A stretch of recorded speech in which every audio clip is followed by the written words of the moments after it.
So hello and welcome everyone. I'm Rochelle. I head up the Alumni and Development Office at Trinity Hall, and we're very pleased to welcome you to another one of our PaTHways careers events. We've got over 60 people who registered, including alumni from 1968 through to current students, and people who've registered from over 12 countries. I'll do a quick shout out. We've got people from Australia, Belgium, Germany, Malaysia, Ireland, Singapore, Switzerland, Netherlands, the Ukraine, the US and the UK. So welcome and thank you for joining us. And we're delighted to have one of our alumni, Paul Sloane, speak to us again today. Paul came to Trinity Hall in 1969 to read engineering. He went on to a very successful career in manufacturing, sales and marketing with IBM and other companies, and became marketing director, managing director and CEO of several software companies. His books include How to Be a Brilliant Thinker and Lateral Thinking Puzzlers. And you might have seen the recording of the last webinar that he gave for us on lateral thinking on our YouTube channel. And there's also links there to a couple of his TEDx talks. So he's going to be talking to us today about success factors at work. So I'll hand over to you, Paul. Thank you, Rochelle, and good evening, alumni or students, fellow Trinity Hall members. And I want to share with you some things this evening that they don't particularly teach you at school or at university, which I think you'll find useful in life, mainly at work, but also in other areas. So what I'm going to do is I'm going to share a PowerPoint, and I'm hoping that you can see my screen. It could just give me an indication, yes, no? That's perfect, Paul, thank you. Good. So success factors at work. I'm going to take you through some of this stuff. I'm going to give you some hints and tips which I think you will find useful. The younger you are, the earlier you are in your career, the more useful.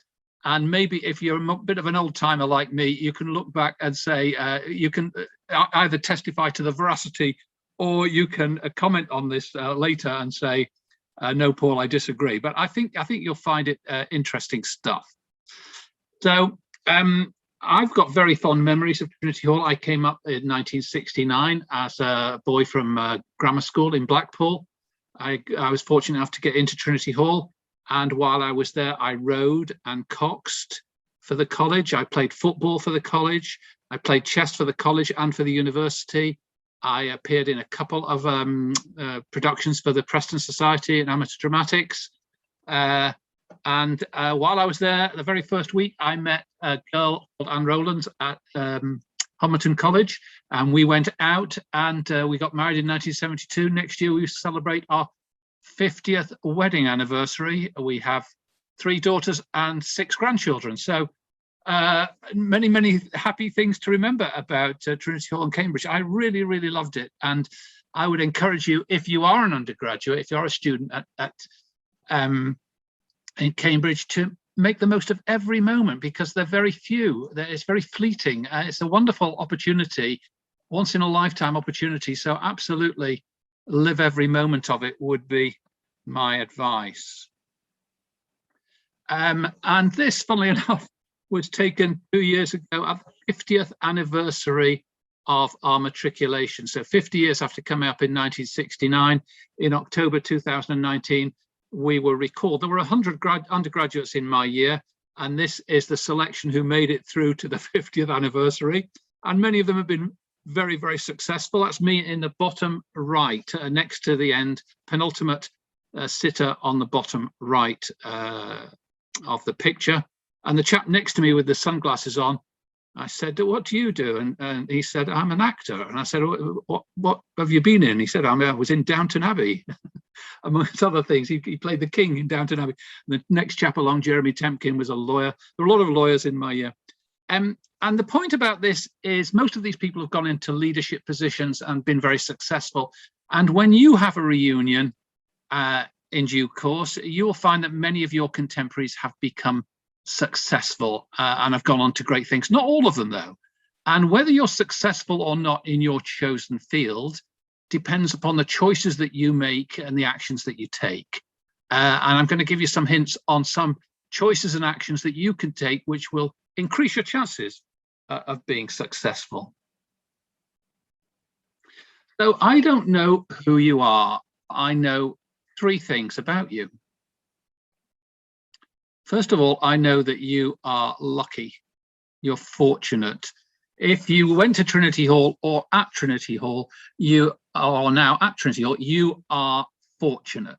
I mean, we may claim we got in on merit, but let's face it, there were lots of other really bright people who didn't get in and who are well worthy of our place. So the fact that you've gone to Cambridge and to one of the smallest, most intimate, oldest colleges is an incredible privilege. An incredible privilege, which to some extent you only appreciate later in life looking back on it. But it is a fantastic thing. So that's the first thing I know about you. You are fortunate. Second thing I know about you is you're intelligent. You are smart enough to pass the exams to get in. You're smart enough to come to this lecture by me. So you are a pretty smart person. And thirdly, you're capable of hard work. You had to work hard to do your A-levels, to pass your exams, to get in, to get a degree. So you're intelligent and hardworking, and you're to some extent lucky. And those are three factors which will help you greatly in your career. It's important to recognize that. But, you know, the things that got you into Cambridge will be useful in your career, your intelligence, your ability to write, to communicate, to study, to express yourself. Those will all be really useful, but they are not sufficient. They do not guarantee success. There are other things that they don't teach you at Cambridge, and they don't teach you at school, which are really important. And I'm going to run through some of those and share them with you. Let's start with this one, interviews. And as you go through life, you'll have a number of interviews for positions. And certainly if you're leaving university to start your career, you'll have a number of interviews probably. You may know what you want to do. You may not know what you want to do. And you'll interview in various positions. And interview skill is really important. Some people are good at interviews and some people are poor. I've interviewed a lot of people, a lot of candidates, I've hired some great candidates, and I've seen some people who perform very poorly at interview. So here's a question for you. If you go for an interview for a position, what is the key thing that the interviewer is looking for? What are they trying to assess? Well, you might think it's your competence to do the job, but it isn't. If they didn't think you were competent to do the job, they wouldn't have called you for interview. You wouldn't have got onto the short list of candidates if they didn't think you could do the job. What they're trying to assess is your attitude, whether you will fit in, whether you're the kind of person who can work in their department, work for them, take guidance, contribute, be an enthusiastic team member. And in fact, it's very easy to come, and they're worried that because you're a Cambridge graduate, that you'll be aloof, difficult, academic, formulaic in your approach, be difficult to work with. And these are concerns that they will not express, but they might harbor. So it's very important that when you go to interview, you communicate your enthusiasm and your friendliness and your positive attitude. And these are all things, by the way, that you can fake. If you're not quite keen on the job, you can still make out that you're keen, because it's very important to come over as somebody who is enthusiastic. You should prepare for interview. This goes without saying, but some people don't do it. You should research. You should research the company, the sector, and the person who's interviewing you. And you can use LinkedIn or Facebook or other tools. If you can find out the name of the person or people who are going to interview you, then you can research them. You can find out what their hobbies are, what their interests are, what their backgrounds are. You can search on LinkedIn to know if any one of your connections is also one of his or her connections. And you can ask them about them. I'm being interviewed by John Dogsbody. What's he like? Well, he's a stickler for punctuality. He's very vain. Well, these things are useful to know. So you should do research before you go for interview. You should show evidence of your interest in the position and the research you've done on the internet. The fact that you've studied the company and read up about them, read the press releases, is evidence. I speak in schools on success factors, and as part of this is developed. I also help with people looking for work at Bracknell Career Springboard. I volunteer there. And one of the things we teach people to do is to tell star stories. And star stories are stories that follow a particular format and they answer a particular kind of question. which is a very popular question these days. They'll often say at interview, especially later on in your career, tell me about a time when you, and then they put something like didn't get on with your boss, or had to deal with a difficult customer, or had a colleague who was underperforming and pulling the team down. They'll ask you a tricky situation like that, and you can prepare answers for that. And what you do is you prepare 4 or 5 star stories, and they all follow the same format. Situation I was faced with was so-and-so. The task I had to undertake was such and such. The action I took was so-and-so. And the result was we kept the customer, we won the business, we overcame the problem, whatever it is. And this format is very useful. A lot of people don't complete it. They don't fill in with, they just say what they did. They didn't say what the result was. And if you've got 4 or 5 of these from tricky situations, either at university when you were handling something or in your early work life, these are very, very useful. And they come in handy. And somebody might ask you one which doesn't fall quite within your ambit. You can say, well, I don't have that exact experience, but let me tell you about something similar. That tip is worth the price of admission alone, by the way. You should anticipate what questions they will ask you, especially tricky questions. Well, we see you've got this and this, but you haven't got that. We did ask for Java and you don't have Java. What would you say about, well, I'm very strong in C++ and C#, and I'm a very quick learner. I'm sure I could pick up Java if I, whatever else. So you should anticipate the questions that they will ask you, and you should prepare some intelligent questions that you will ask them. It's really important that you'll get an opportunity to ask questions, and then you should do so. At interview, you should arrive early, so set off well in advance. Get an earlier train, an earlier bus, whatever, however you're getting there, leave plenty of time. Dress appropriately, obviously. If you're going for an interview with Goldman Sachs, you would wear suit and tie if you're a man. You'd wear a very smart suit if you're a woman. If you're going for an interview with Google or Apple, you would dress very casually. If you went in suit and tie, they think you're a stuffy old fuddy-duddy. So phone up the interviewer's assistant and ask that person, what's the dress code? Smile is really important. It just breaks the ice. It makes you look more pleasant. So give them a nice big smile when you go in. Establish rapport early on, especially if you've seen something on LinkedIn. I see you're an Arsenal supporter, and you know, they've not done very well this season. I'm following, whatever. Answer clearly and concisely their questions, and then ask intelligent questions when you get the opportunity. And as part of my course, which is available as an online course, by the way, I've prepared some intelligent questions. Oh, here's a good tip. Take a folder. And in your folder, you've got a spare copy of your CV. You've got some testimonials, references, other things, other research that you've done, and you have it with you. And if they ask for anything, you can get it out of your folder, and you can take notes on your folder as well. Here are some good questions to ask at interview. I'll let you read those for a moment.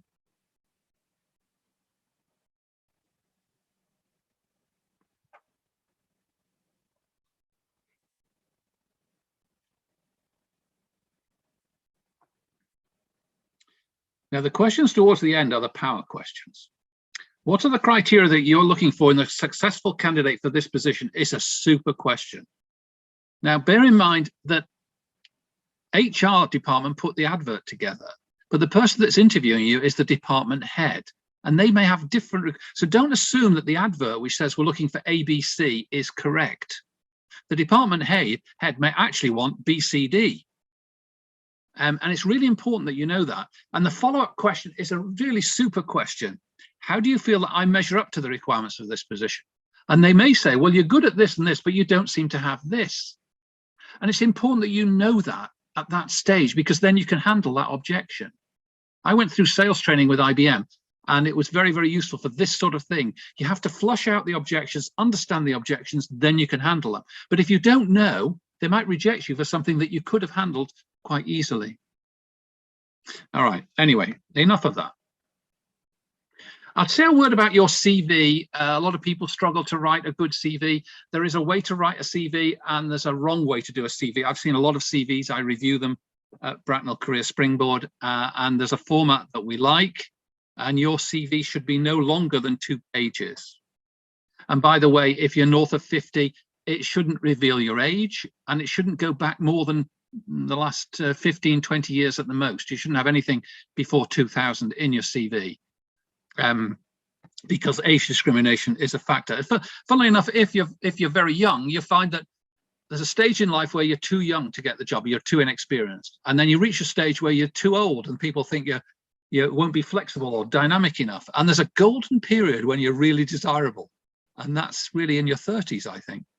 Anyway, it should have your profile, a few words about what you are. I'm a Prince 2 qualified project manager with experience in the finance and pharmaceutical sectors. Not, I'm a highly motivated, personable, good communicator and a strong team player, because that is what we call motherhood. Anybody could say that. I'll come back to motherhood.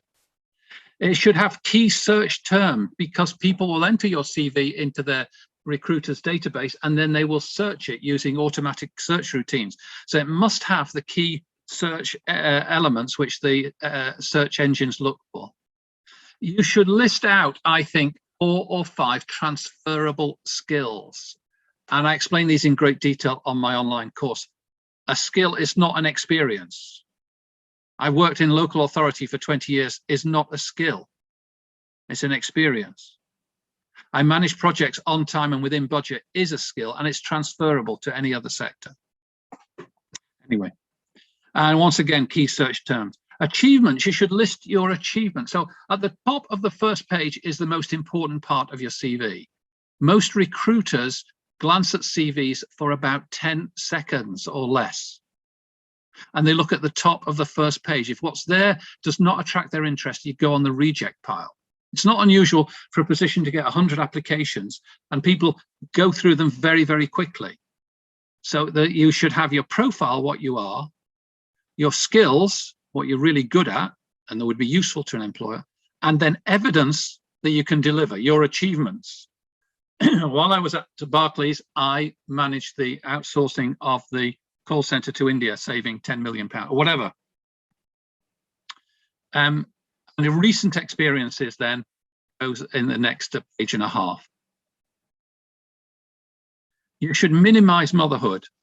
I'm a diligent, hardworking team player with very good communications. Who wouldn't say that?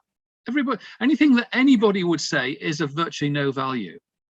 So I'll let you have 2 or 3 motherhood statements, but no more than that. And we often see CVs that are filled up with very generic stuff about how wonderful and approachable and enthusiastic they are, but it doesn't count for anything.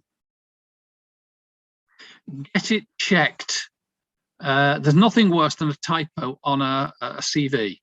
If I get a typo on a CV, a grammatical error, spelling errors, words repeated, that's a reason to reject. If the person can't show attention to detail to their CV, how can I trust them to show attention to detail to my tasks in my office? So get it checked by somebody who will spot typos.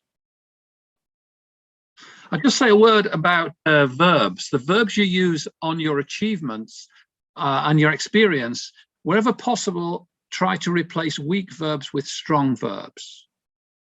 So weak verbs are things like I liaised with, I was part of, I participated in the team, I was involved with, I advised, I recommended. Wherever possible, without lying, if you can, I led the section of the team which did so-and-so. I managed, I sold, I saved, I delivered, I was responsible for. These are much more powerful verbs.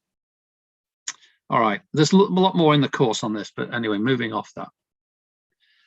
Third thing I would say, I'm going to give you about, how many? 7, I think, 7 tips here.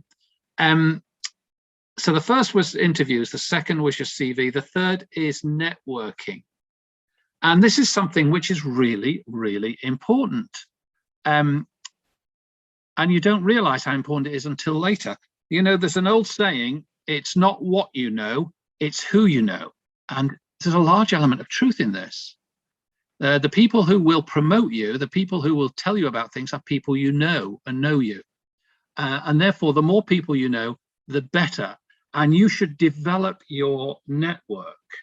Your most valuable list right now is your email list, your contacts list. All of the people in your year at Trinity Hall, if you're an undergraduate, you should get to know all of them. They will be an incredibly useful resource to you later in life. You should try and network with all of them, get their details, link with them on LinkedIn, get their email details. They will be useful to you and you can be useful to them. And it's a mutual advantage.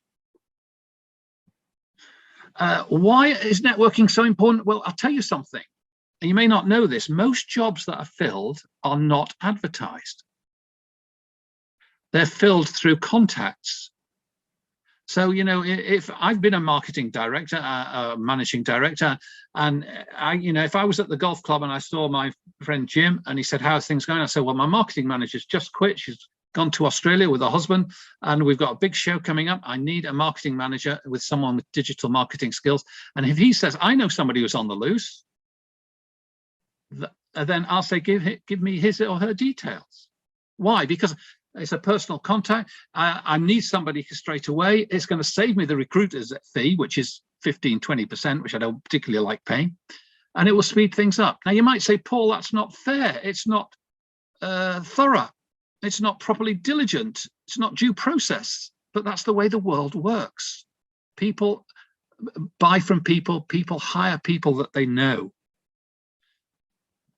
So you should contact everyone you know and tell them what you're looking for. If you're in between jobs, if you're looking for a position, then you say to everyone, I'm graduating this year and I'm looking for a position in journalism. I'm looking for a position in an IT company where I can develop my software skills, whatever it is. And then just let everybody know. The thing called the power of weak ties, if you can Google this. And what the power of weak ties says is that the people close to you, who you've got strong ties with, know pretty much the same stuff that you do. Your college friends know pretty much the same stuff. The people who you've got very weak ties with know things you don't know. They're in a different sphere, and therefore they can be more valuable, more useful to you. So the bigger your network, the more weak ties you've got. You can network face-to-face and you can use the internet. Face-to-face, you meet people. There are some really important people that you need to meet face-to-face. An old boss who's a useful contact, you say to him or her, can we have a coffee? I'm on the loose, I'm looking for these kind of, what would you advise? And they will say, well, you should speak to so-and-so. You should speak. So face-to-face meetings, society meetings, industry seminars are very useful. But the internet now is incredibly useful. And believe it or not, you can use Facebook, you can use Instagram, you can use TikTok, you can use YouTube. There's all sorts of places. But by far and away, the most important internet networking tool is LinkedIn. LinkedIn is so important for career development and progression that you should spend time to master it. And very quickly, you should polish your profile. It should be similar to your CV profile with transferable skills and achievement. You should link with everyone. You should give and get recommendations. You need at least 5 or 6 recommendations from people, not endorsements, but recommendations, written recommendations. You should join groups. You should post on LinkedIn. You should be active as well as passive. You want recruiters to find you on LinkedIn, but also you want to go be out there promoting yourself and positioning yourself as a player. And you should master the search. The search facility on LinkedIn is incredible. You can search for jobs, people, companies, groups, and you can do all sorts of sophisticated Boolean algebra searches. I've got 7,000 first level connections on LinkedIn, which means I've got well over 100,000 second level connections. And any second level connection, you can automatically then connect with directly if you just ask them, which means I've got enormous contacts and reach into all sorts of places. And you can use LinkedIn to research people and companies, particularly if you're going for a job. I mentioned this chap, Satham Sangara. He writes for the Times. He's quite a good writer. He went to a grammar school in Wolverhampton, and then he went to Christ College, Cambridge, in I think it was about 1998, and he read English. And when he was close to graduating, he wanted to get a job. He wanted to become a journalist. And he heard about a position that was open on the Financial Times. And the Financial Times is a really excellent place to learn journalism. And he wanted to apply for this, but he didn't know anything about finance or economics. But he did know one person who had been at the college the previous year and now worked for the FT. He tells this story. And so he contacted this guy who was also of Asian background. And he said to him, I've got an opportunity to interview with the FT. Tell me about them. What questions will they ask? And this contact, it was an alumni from the same college, said, these are the questions they will ask you at interview. They will ask you about this economic policy, this monetary policy, and this question about the EU, whatever it was. So he boned up on those three things and he got in. And the point is that the contact was useful to him. He used the contact. They don't mind people. If you ask people for help, generally they will give you help. And if somebody else asks you for help, you will give them help. And it's contacts, it's networking. That's the way the world works. Okay. The fourth thing I would like to talk about is self-belief. And when I speak to school children, often this is the most important part of the talk, to build self-belief, because a lot of teenagers, and often teenage girls, have low self-esteem and lack self-confidence and poise. I'm sure that isn't a problem for you. But even so, self-belief's a really important thing to build. And every really successful person has enormous self-belief. They start with self-belief. Trevor Bayliss, the inventor, said, to be successful as an inventor, you need an ego the size of a truck, because there are so many negative and cynical people trying to pull you down. And I'm not saying, it's not about being narcissistic. Self-belief says, I am special. I've got something to contribute. I can make a difference to the world. And because you know you're special, because you know you've been to Cambridge, because you know you're smart and intelligent and hardworking, you set higher standards for yourself than other people would. You're always striving to do really well because you know you're capable of it. And you demand very high standards of yourself. And successful people don't blame other people. They don't make excuses. You'll meet, as you go through life, you'll meet a lot of people who are victims. You know, I didn't get the right help at school. My teachers didn't believe in me. I was very unlucky with opportunities. It's always somebody else's fault. Successful people don't make excuses. When they fail, they say, I can learn from that. I screwed up, but next time I won't screw up. Next time I'll do better. And they take responsibility. And up until now, if you're an undergraduate, you know, your parents and the school and then the college and the lecturers have all given you objectives. But once you go out into the wide world, you're your own boss, and you've got to be demanding and set high standards for yourself. So self-belief is really important. When you're looking for a job, what you've got to try and do is find something you love doing and you're good at, and people will pay you for. If you can do that, it's great. It's not like work. I mean, I speak at conferences, I speak on cruises.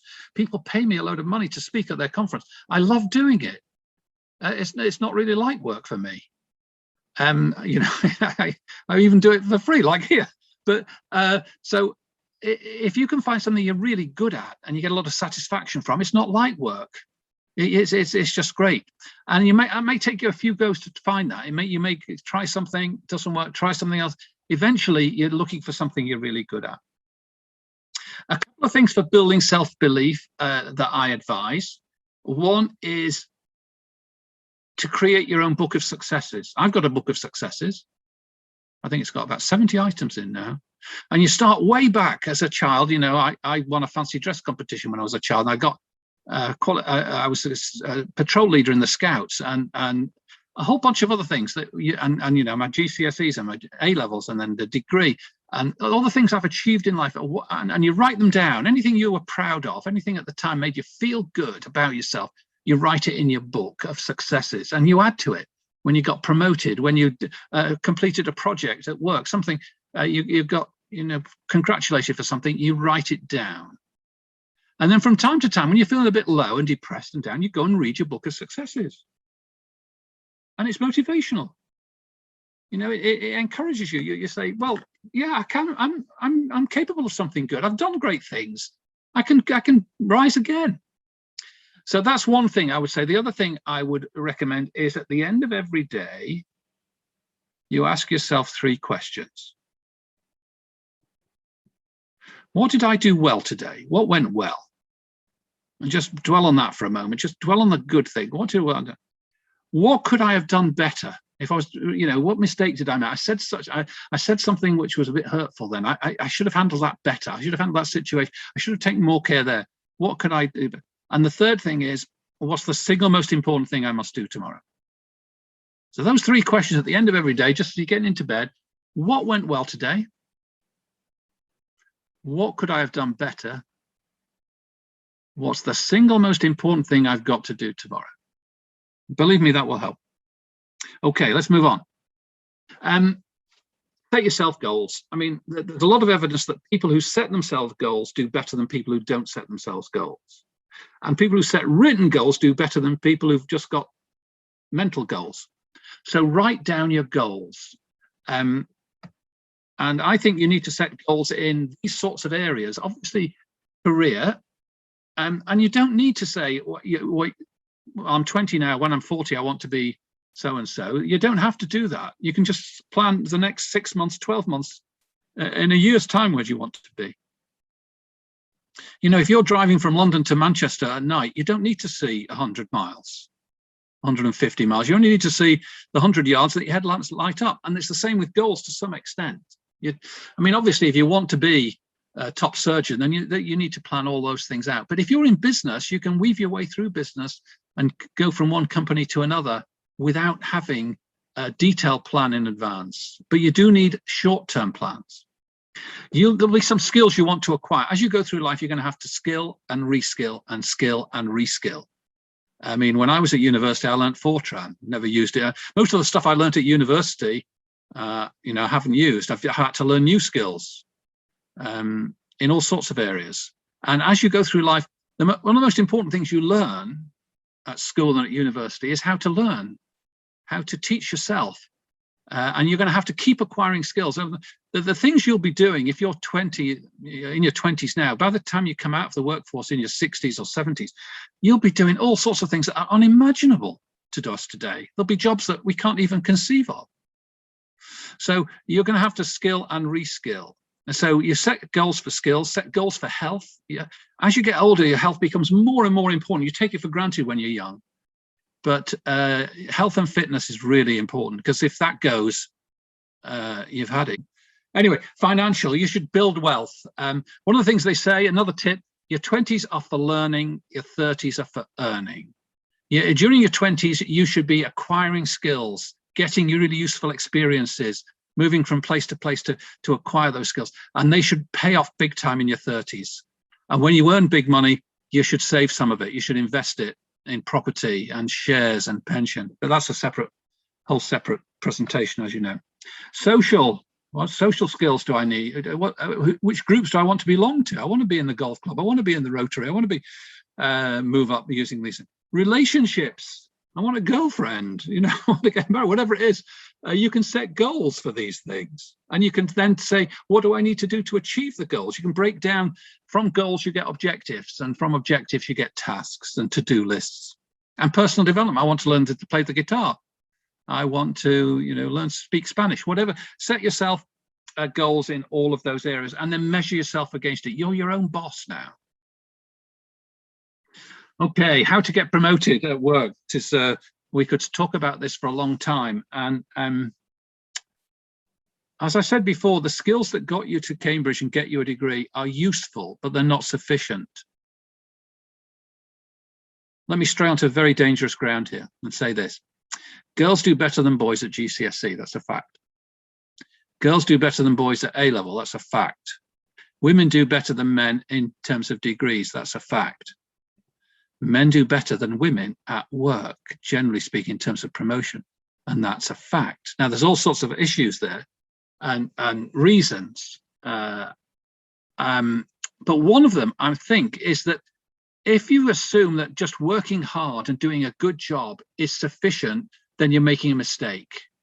It's a necessary criteria, but it's not a sufficient criteria for promotion. The first thing, if you want to be promoted at work, you get a job, then doing your job well is important. If you don't do your job well, you won't get promoted. But after that, you have to get noticed. The way you get promoted at work is if a senior manager in another department sees you and says, I'd like him or her in my team. I think we could promote them to a junior management position. But to do that, you have to be noticed. Keeping your head down and doing a great job as a data analyst is not necessarily going to help, because your boss will say, let's keep her doing that job. She's great at it. You have to volunteer. You have to raise your head above the parapet. You have to be seen. You have to present. You have to be visible at social events and company events. You have to go for a drink after work with the gang. You have to be in the swim. You have to be chatting to the right people. You have to be making contacts and be personable. And the other thing you have to do is you have to be good with people. You're not going to be promoted to a management position if you're seen as a geek, as a nerd, as a technician, as an analyst, as somebody who's really good at their profession, but not good managing people or communicating or being part of the team or being approachable. So as you work, you've got to help other people, coach other people, lend support. A really important thing is to manage your boss well. And there are skills to managing your boss. It's very important that you know what your boss's objectives are, what your boss's hot buttons are, so that you can help. Your job is to help your boss be a success. If you help your boss to be a success and they get promoted, there's a good chance they'll pull you up with them. So helping your boss,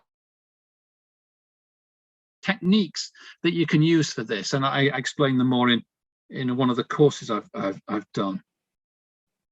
Okay, so another thing you've got to do is you've got to take some risks if you're going to be promoted. You've got to stand up at a meeting and say, I don't disagree with that. I think there's a better way to do this. You've got to be prepared to volunteer ideas, even controversial, outlandish ideas. And that's something that I think to some extent women are more reluctant to do than men. Men very often will voice a radical, controversial idea, whereas a woman, I know it's a terrible generalization, don't like to risk ridicule. They don't want people to consider them to be foolish or out of line. They tend to be more supportive and support the consensus, whereas sometimes you have to stand out a bit and show that you've got ideas and that you can contribute and that you can change things. All right. There's lots more to say on how to get promoted, but those are some tips. Make yourself visible, be seen, take some risks. And when it comes to your career, you start working for an organization, a hospital, a company, a charity, whoever it is. And the way that works is like this. If they're challenging you, if they're developing you, you work your hardest. You give them your very best. That's the contract. They're going to pay you. They're going to give you an environment where you can learn. You're going to contribute your ideas and your work. If it stops, if after a year you're repeating experiences, you're doing the same thing, you're not growing, then you go and see your boss and you say, I want something else. I want more. By the way, discussing ambition with your boss is a really important thing. A good way to get promoted is to go and see your boss and say, how do I get promoted? What do I have to do to get promoted in this organization? And they might say, well, you're good at this, but you're not seen as good at this. It's really important that you know that. So to get promoted, discuss it with your boss and your boss's boss. And managers, very often, they understand ambition because they're ambitious themselves. So it's not a crime to be ambitious. It's not a crime to want to be promoted, but it is unusual for an employee to ask, how do I get promoted? It's very unusual for somebody to go and ask their boss that, but it's a conversation to have. Anyway, getting back to, if you're growing, if you're learning stuff, then you keep there, you keep going, you keep growing. Once that stops, then you look around. You might move sideways in the company, you might ask for more responsibility, so on. But if they can't do any of that, then you move to another organization. You move, you learn, you grow, you move across, you move up, or you move out. So typically you're going to, if you're starting out in your career between the ages of 20 and 60, 70, you're going to work for, I don't know, maybe 10, 12 different companies. People don't tend to work for the same organization for a long period the way they used to. Well, if you join the NHS, maybe, But if you're working in business, you're going to be moving from one to another, and you do that in order to learn new skills, to get new responsibilities, to move up. And to do that, you've got to be prepared to accept risk and accept change and accept disruption and move house and move geography sometime. So that's getting promoted. And I'll just say finally this: the opportunities for you to start your own business and make a lot of money are unparalleled. They're better than they've ever been before. And starting your own business is the best way to become really wealthy, by the way. You can become wealthy by working for other people, by stock options, by property, and so on. But the very best way to become really wealthy is to start your own business, build it up and sell it, whether it's a software startup, a biotech startup, or a hairdresser's. You can start your own business, and you are capable of starting your own business. You really are. And I'd like you to think about it as you're going along. A lot of people, they start a business, it fails. They start another business, it fails. It's only the third or fourth go that they really make it, because it's really tough starting your own business, and it's risky, and most new businesses fail. But if I was recruiting and I had two candidates in front of me, one of whom, they're both the same age, both the same educational background, and one said, well, for the past 4 years, I've worked for the gas board. I've done very well. I've done all of the accounting training at the gas board. The other one said, well, I started my own business.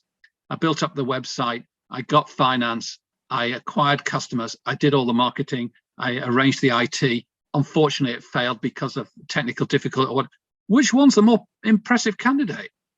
The guy who started his own business every day. He or she has got a wealth of experience. So although it's a risk that sometimes you can take. And funnily enough, when I was managing director at Ashton Tate in the 1980s, a database company, I got a letter from a lad who worked nearby, and he was 14. And he wrote to me and he said, I live just across the road and I'd love to come and work in your company. I'm really keen, and I'll come and work after school. And I took it home and showed it to my daughters, and they said, Dad, you have to take him on. So I took him on. He was called a Jazz. And he came in, and we used him as a dog's body. He worked in the marketing department. He was really good, do photocopying. He'd work on a press release, he'd do anything. And he was sharp as mustard. He was really, really good. Anyway, he went on, he got his A-levels, and he went to Bath University to do business studies.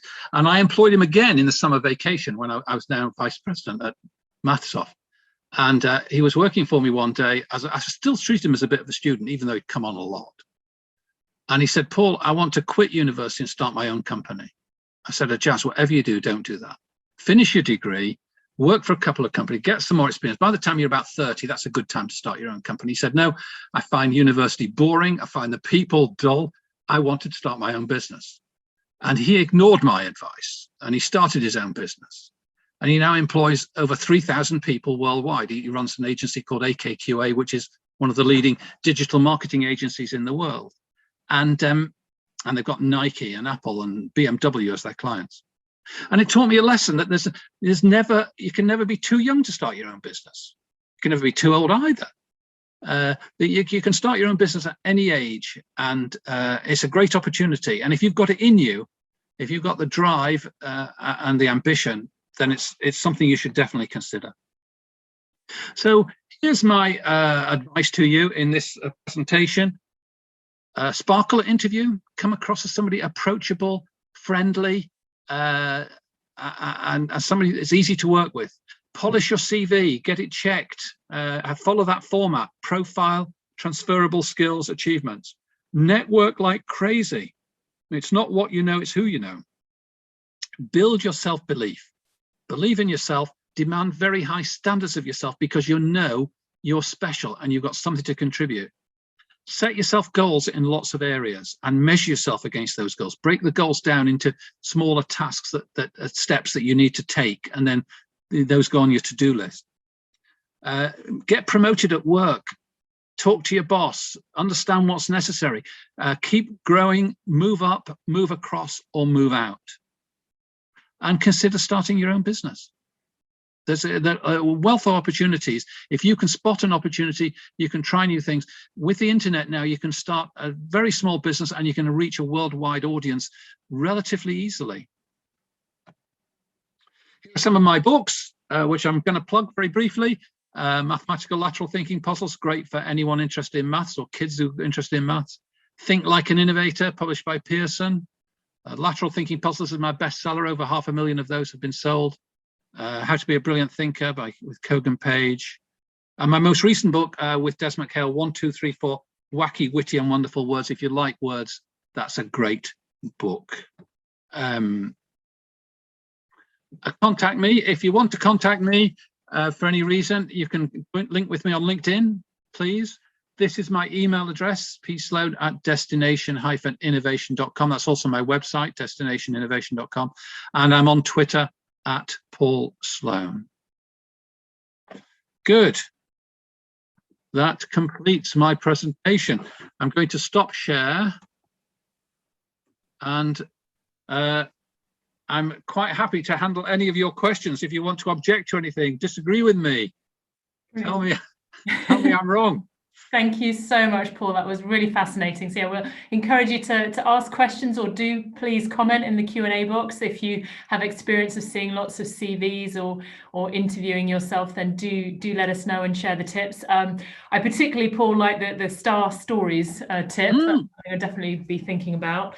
And certainly when we had our Women in Finance panel, they were saying the same about getting promoted. You know, you have to feel that you ask if you want a pay rise. You know, you have to feel brave, and women sometimes don't feel that they can do that perhaps the same way that men do. It's also made me think I need to go and look at my LinkedIn profile. You do. Everyone does. So my question to you to kind of kick it off would be, how often do you think you need to review your CV and review your LinkedIn? I mean, is this something you should be looking at every 6 months or so? Or every Sunday night. Every Sunday night. Wow. Well, I'll tell you why. That was a tip. This is for job hunters. If you're looking for a job, or you're in between, I help people like this, then the search engines and the algorithms refresh every weekend. And if you change one word, it shows that you're active. If you leave your profile unchanged for 6 months, it slips down the search algorithm, apparently. I was told. I don't know how true this is, but that's what I was told. And the advice I was given was you should change at least one word in your LinkedIn profile every Sunday night if you're active in the job market. I mean, if you're settled, then you don't need to. Oh, brilliant. Top tip. Okay, I need to look weekly then. Right, if anyone wants to ask any questions, then do feel free to put them in the Q&A box. Do you have any kind of tips? I'm sort of looking at the other way, and actually for interviewers rather than interviewees. I mean, are there questions that are good to get the best out of potential candidates?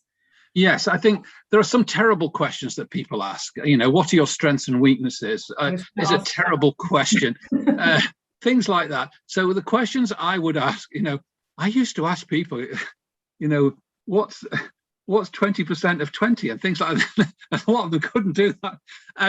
But the question I would say is, we've got this sort of situation with this customer and it's difficult. How would you handle that?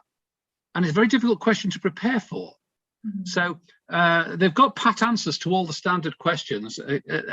I think I'm a good interviewer, but I've been fooled. The once or twice I've hired the wrong person, and it's only come out, and somebody came over really well at interview, very personable. I liked him, he's a really nice guy, and then he turned out to be useless at the job. And that's happened a couple of times, and I've learned a lesson, which is not to trust your first reaction to a person. What they say is you should never hire on first interview. Mm-hmm. If you should see your chosen candidate 3 times in 3 different environments, in the office, at a hotel, somewhere else. You might ask them to do a presentation, and you should get 3 other people to interview them, because you can be fooled. Even a good interviewer can be fooled. So you need other people, maybe someone who'll be working at the same level as them, or somebody else at similar level to you in the organization. Just check. I think this guy's good. I'd let you to run the ruler over him. Just meet him, see what you think. It's really useful. And or ask someone who would be working alongside. What, you know, how do you feel about this guy joining the team? And that's really useful input. So that's that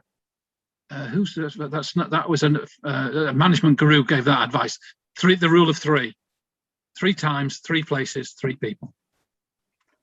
Excellent, top tip. I will remember that one. Thank you. So do you think the idea of kind of the informal interview setting does work as well, rather than say a very formal kind of? Yes, yeah, I think both are good.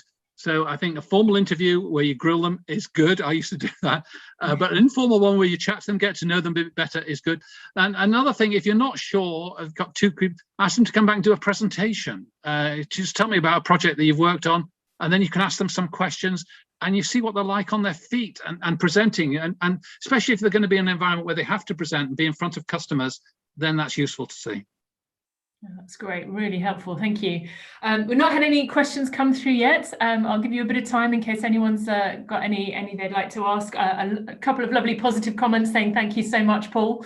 So I can agree as well with the power of the Cambridge network. Don't forget that we have our online community link hall, so that's on link. That's right. So you can sign up and connect with people there. There's obviously also a Trinity Hall alumni group on LinkedIn, so you should be able to find that as well and join there. And for those, Paul mentioned sort of starting your own business, we do have the Trinity Hall Entrepreneurs Network. If you go to our website and then /THEN, so /then, you'll be able to hear more about that. And we will let you know when we're back to in-person networking events. We obviously try and hold events in college around the UK, overseas and London. So we do try and get to many places, and hopefully that's a chance where you can meet other like-minded alumni and make some connections as well. So just keep an eye on the website and emails as to whether we'll be doing some more online events or hopefully be back in person again soon. Well, no questions have come through, Paul. Obviously a very comprehensive presentation, so thank you so much. Lots of really helpful information there. Thank you. Hopefully we'll see you back in college again soon.